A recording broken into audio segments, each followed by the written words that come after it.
राजा जनक जी के साथे बेटउआ, सातों में सीता अकेली हो।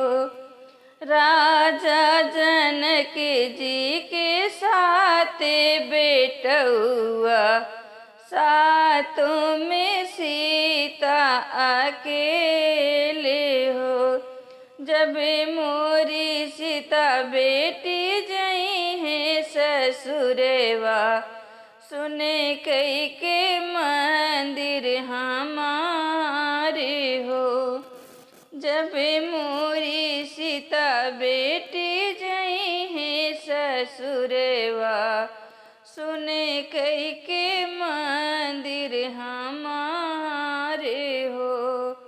भैया के लिखा बाबा बन पैया, हमें का लिखल बनवास हो। भैया के लिखा बाबा बन पैया, हमें का लिखा बनवास हो। आमा जे रोवई माझे मड़उआ, बाबू जे रोवे दुआरी हो। आमा जे रोवई माझे मड़उआ, बाबू जे रोवे दुआरी हो।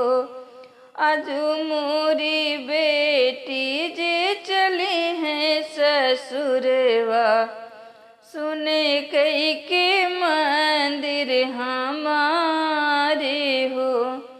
आजू जे मोरी बेटी चली है ससुरवा, सुने कई के मंदिर हमारे